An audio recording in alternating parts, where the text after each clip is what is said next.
Hello, everyone, and welcome to my talk for MicroCamp 2022, a short primer on web typography. I'm Khaled Alfa, and I run a couple of things on the internet. My personal site, ka.biz, and my site about the built environment, stet.build. So, what this talk is not about is the how. So, I'm not going to be going into how you should implement web typography. It's not part of this presentation. The primer is about the why and the what. Why you should care about web typography and what you should look out for to make it shine. Hopefully, if you're not already there, by the end of this presentation, you feel more excited about the subject enough to take a look at your own site, jump in, and make a few tweaks. So let's jump into it. Going to take a small little tangent, and there are plenty of definitions for the term indie. I like this one because it captures the essence of what indie culture is all about. And not belonging to major players in the market means you can forge your own way forward. It's a bit of a double-edged sword, really, because choice can be paralyzing. But if you do take charge of it, you can make something truly special. Indie culture is everywhere, whether it's in comics, video games, music, movies, podcasts, software, and really right across the internet. It has a rich typographic history, and what makes indie culture so exciting and worth following is that as an indie creator, you know that you can break things. Your work can be unfiltered, uncompromising. It can be raw, political, bold, or delicate. Really, many adjectives can be attached to it, and it's not bound by any corporate constraints. It's only bound by the creator's imagination and their means. So being indie means you can do whatever you want and use whatever you can afford. The counter to indie culture is what I like to call the sea of homogeneity. So if we take a look at the major players on the internet and what they look like, I'm picking on Twitter here, but the same extends to both Facebook, Medium, whoever. And what you find is that all of these sites have excellent designs for their needs and typography to suit. The issue is none of it is yours; it's theirs, and they decided everything for you, with the exception of a few token items for you to customize. And really, that's where the problem lies. Considering that our websites are made up of primarily of text, unless you're running a photo blog, then really I'm not sure what you're doing here. But the single most important decision we can make to distinguish ourselves is the use and the selection of a good typeface. The intention of this presentation is to try and get you excited about the possibilities that good typography can offer your site. With a little bit of care, it's relatively easy for you to stand out a little bit from the crowd and hopefully float above the sea of homogeneity. And in doing so, contribute to indie culture in your own way. So let's get into it. The first step that you're going to need to do is actually, selecting a typeface. Tobias Fair-Jones said, typefaces are the clothes that words wear. I think this is an excellent way of understanding typography. A boring or uninspiring selection won't ruin a great essay, but you wouldn't wear a jeans jacket to a wedding, right? So you want to dress for the occasion. So we're going to learn how to wear things on the web. But before we do that, before we talk clothes, let's just run through a couple of glossary items that I'm going to be throwing out. You've heard me say the word typeface quite a lot, and it's basically a typeface is a family of related fonts, right? And a font is a particular style, whether it's bold, italic, condensed, light, whatever, within that typeface. It's a small distinction, but it's one to note. And then another one that I'll be pulling up quite a lot is serifs. So a serif is the decorative little stroke at the end of a letter. And so typefaces with serifs are called serif typefaces, and ones without are called sans serif typefaces. So let's look at a typical post example to determine what we actually need and what we can get away with. Of course, your mileage may vary and you might have a very different layout, you might have tags, you might have all sorts of things, but this is just, bare bones really. And what you have here is two typefaces across 5 different styles or font files. So the first is obviously the date, and this one's a sans serif font. The second one is the headline, and it's actually the same font itself, but in a different style. So it's a bolder one. And then you have the main body of text, which is a serif font, and then you move on to the link. So the links are also done a little bit differently, and this one's a bold style. And then finally, you have the italic, which is again also slightly different. So five files, 2 typefaces to run through a typical example. But really, what you actually need is one typeface to run most of your text across 3 or 4 styles, and one typeface for headlines if you choose to go down that path. And that is it's an option really, but it also adds a dynamic quality to the text itself. So now we get into the selection of the actual typeface. Now look, we're going to go through both of commercial and free options. And generally in life, you get what you pay for. Sometimes you can get great things for free, and we'll go through these as well. We live in a world that has some incredible resources available to us to utilize at all price levels, really. But, you typically get what you pay for. So professional typefaces have been developed across years and are considered and versatile. But importantly, as we've just described, actually, you don't need that many of them. But it's important to note the distinction between the two. So then I hear you saying, well, how much is it all going to set me back? How much? And the short answer is not as much as you think. So what we'll do is we're going to run through affordable commercial typefaces, and the cap on this is around the $100 mark US. And you have to know that there are many commercial fonts that are way beyond this mark. We're not going to even consider these, right? These are, there's also subscription models as well out there, which end up being around the $100 a year mark. Again, we're not going to go into those either.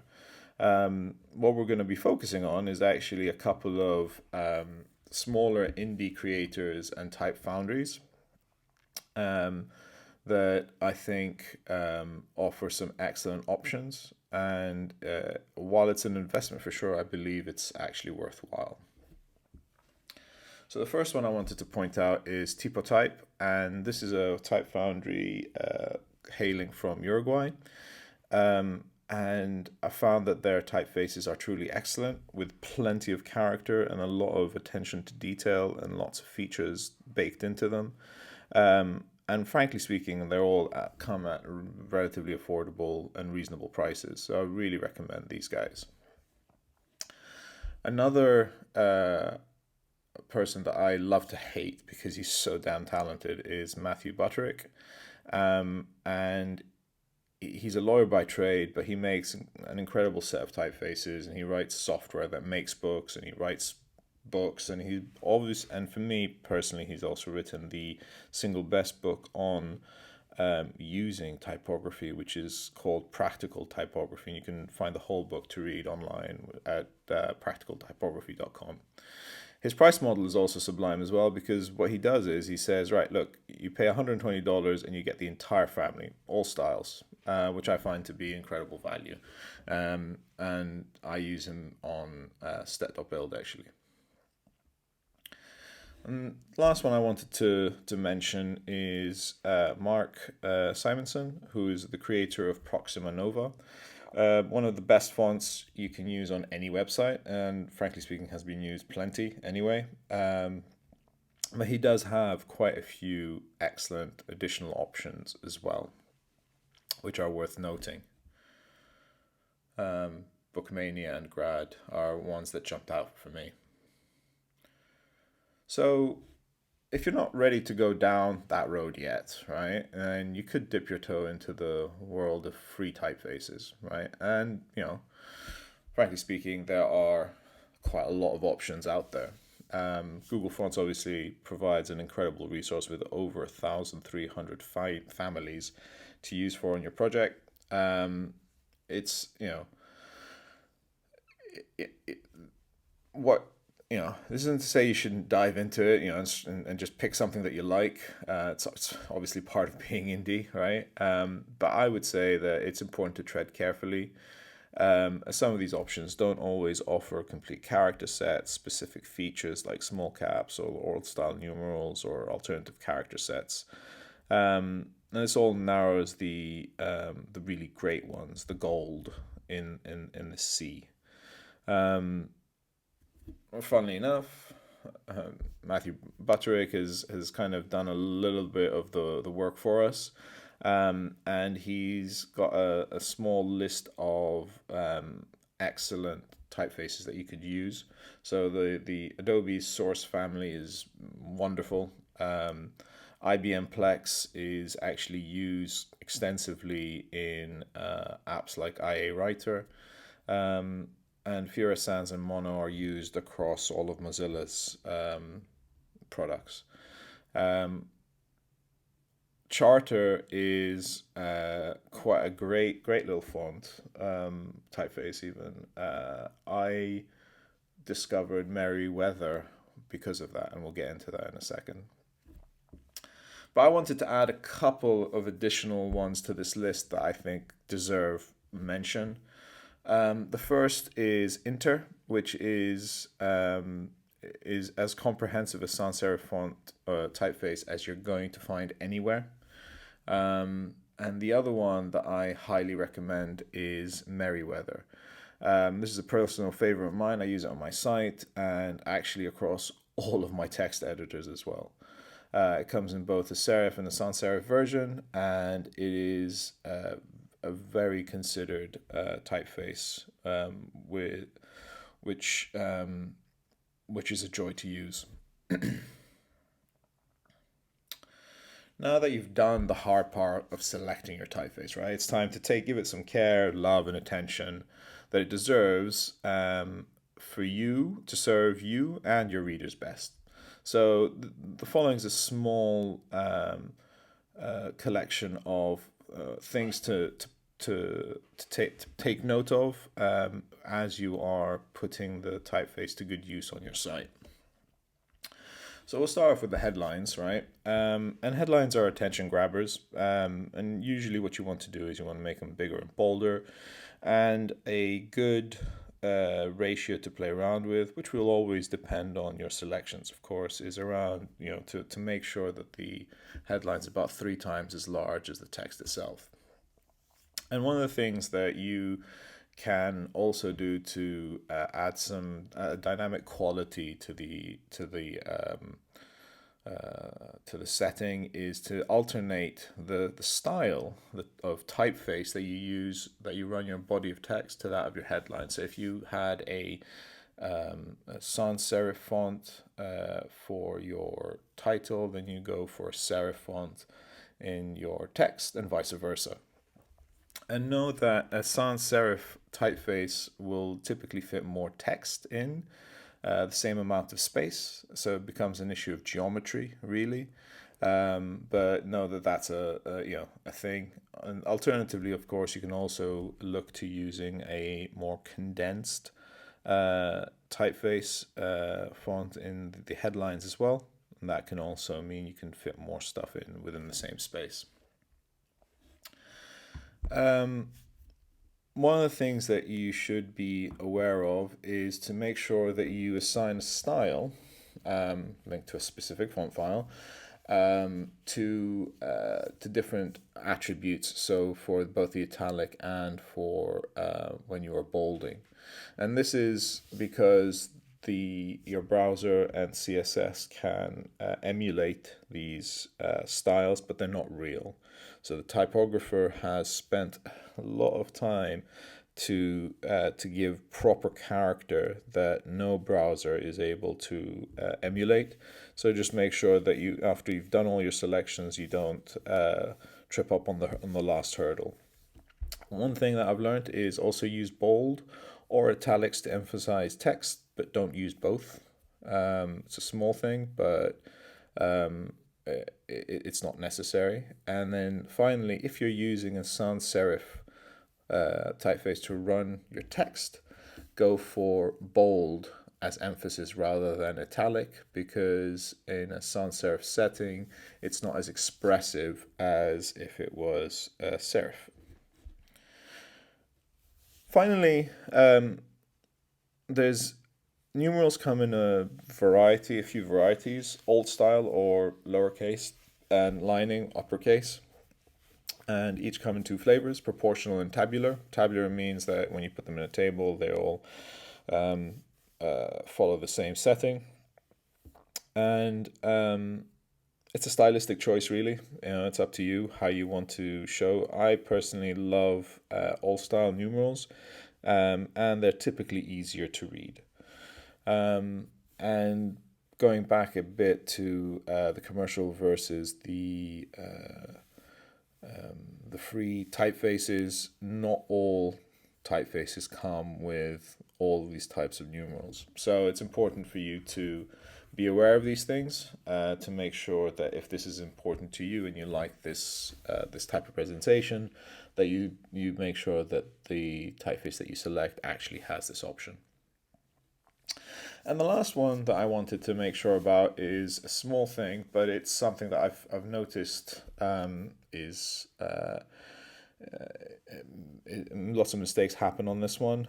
But basically, text, the length of a sentence does affect how readable it becomes. So really what you should be aiming for is about 60 to 90 characters, that's including spaces, as a maximum, between 60 and 90 characters on any one single sentence. And this will actually define the overall size of text that you run in a sentence, depending on the typeface that you select. And the size of type that you want to have in that space as well. But if it becomes smaller, it becomes more difficult to read, and if it becomes longer, again, it becomes more difficult to read. And with that, I'll just leave you with a couple of resources that I think will feed your curiosity in this space. The first one is practicaltypography.com, which is a book, and it is an excellent resource. I use it regularly as I try to find different things. And it's not just on web typography. It actually covers normal typography that you use throughout your day, whether it's writing an email to writing a document. It's all in there. On Web Typography by Jason Santamaria is an excellent book that offers a visual treatment to typography, which I found to be very endearing, and actually a very well written book as well. And then finally, Type Specimens is a website and originally a newsletter by Mark Bolton, who basically allows you to discover different typefaces and be more involved in this world. It's now on hiatus, but the archive is there, and it remains an excellent resource. So that's it for me. You can find me on @KAA on micro.blog or on my website, kaa.biz, and I hope to see you on there. Bye.